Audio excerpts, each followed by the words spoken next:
মিনহা খলাকনাকুম ওয়া ফিহা নুঈদুকুম ওয়া মিনহা নুখরিজুকুম তারাতান উখরা।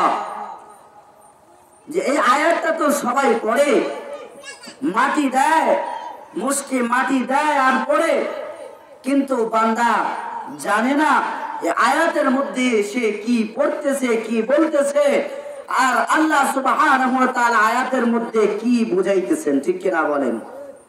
পড়ে ঠিক, কিন্তু জানে না। এই আয়াতের মধ্যে আল্লাহ তাআলা এটাই বুঝাইতেছেন, আমরা একদিন ছিলাম না, এখন আছি, আরেকদিন থাকবো না। কথা বলেন, কি থাকবো না?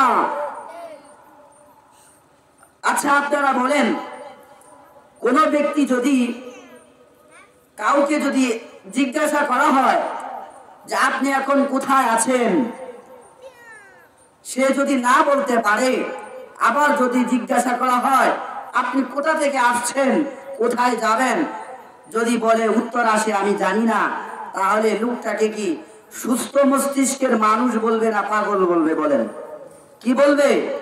পাগল বলবে।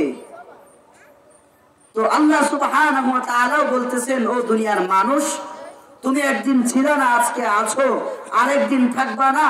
একদিন এক জায়গায় ছিলা, আজকে এক জায়গায় আছো, আরেকদিন এক ভবিষ্যতে আরেক জায়গায় তোমরা চলে যাবা। সুতরাং এই কথা যারা জানে না, তারা, তাদের মাথা আছে, তাদের ব্রেন আছে, তাদের শরীর আছে, তাদের হাত আছে, তাদের পা আছে, তাদের সব আছে, কিন্তু তারা সজাগ, তারা সুস্থ, ঈমানওয়ালা, ঈমানদার ব্যক্তি না। ঠিক কিনা বলেন? এজন্য আল্লাহ সুবহানাহু ওয়া তাআলা আয়াতের মধ্যে ডাক দিয়া বলতেছে, মিনহা খলাকনাকুম, এই মাটি দ্বারা, এখান থেকে এই মাটি দ্বারা তোমাকে সৃষ্টি করা হয়েছে। ঠিক কিনা বলেন? তাফসীরে কিতাবের মধ্যে আসছে, আব্দুল্লাহ ইবনে মাসউদ রাদিয়াল্লাহু আনহু বলতেছেন, দুনিয়ার মানুষকে যখন সৃষ্টি করার জন্য মায়ের গর্ভে যখন বীর্যকে স্থাপন করা হয়, ওই বীর্যর সাথে দুনিয়ার মানুষকে যেখানে মাটি দেওয়া হবে, সেই মাটি থেকে কিছু অংশ মাটি মায়ের বীর্যর সাথে সংমিশ্রণ করে দুনিয়ার প্রত্যেকটা মানুষকে সৃষ্টি করা হয়। সুবহানাল্লাহ। প্রত্যেকটা মানুষকে সেই মাটির সংমিশ্রণে, বীর্যের সংমিশ্রণে তাকে সৃষ্টি করা হয়, আর তার মৃত্যুর পরে সেই মাটিতেই তাকে দাফন করা হয়, কবরস্থ করা হয়, তাকে মিশিয়ে দেওয়া হয়। ঠিক কিনা বলে? এই জন্য বলছে, মিনহা খলাকনাকুম, একদিন তোমাকে এই মাটি দ্বারা সৃষ্টি করা হয়েছে। মিনহা খলাকনাকুম ওয়া ফিহা নুঈদুকুম, এবং এই মাটিতেই তোমাকে কি করা হবে? দাফন করা হবে।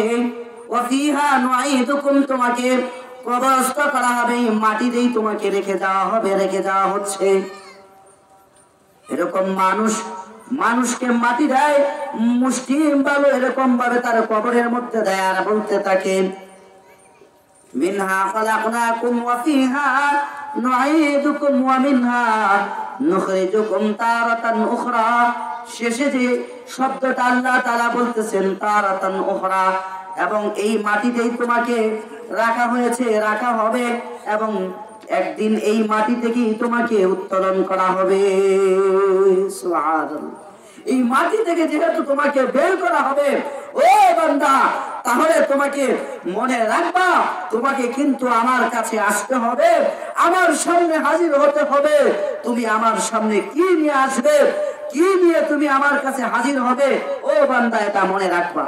ঠিক কিনা বলেন? এটা মনে রাখতে হবে কিনা বলেন? আল্লাহ সুবহানাহু ওয়া তাআলা, আমি শুরুতেই বললাম, দুনিয়াতে সব কিছুর চিন্তা ফিকির আছে, কিভাবে দুনিয়াতে শান্তিতে থাকা যায়, দুনিয়ার শান্তি সব মানুষ চায়। শুধু তাই না, দুনিয়ার শান্তি পশু পাখি পোষা প্রাণী জীব জন্তু জানোয়ার সবাই চায়, চায় কি চায় না বলেন? সবাই চায়, কিন্তু আল্লাহ সুবহানাহু ওয়া তাআলা বলতেছেন, ও দুনিয়ার মানুষ, তোমাদেরকে যে পাঠাইলাম, এই পাঠানো, এই যে দুনিয়াতে পাঠানোর অবস্থায় তোমরা এই দুনিয়ার হালতে পড়ে তোমরা আমার কাছে কি নিয়ে আসতেছো, কি নিয়ে আসবে, এই ফিকির করে এই সামান তৈরি করে আমার কাছে আইসো। তাহলে তোমার দুনিয়ার শান্তিও তুমি লাভবান, দুনিয়াতেও শান্তি পাবে, মৃত্যুর পরে আমার কাছে যে একটা জগৎ আছে, জগতে যে আসবে, এই জগতের জন্য তুমি আবাদ চিরস্থায়ী সুখ শান্তিতে তুমি থাকবে। বলেন সুবহানাল্লাহ।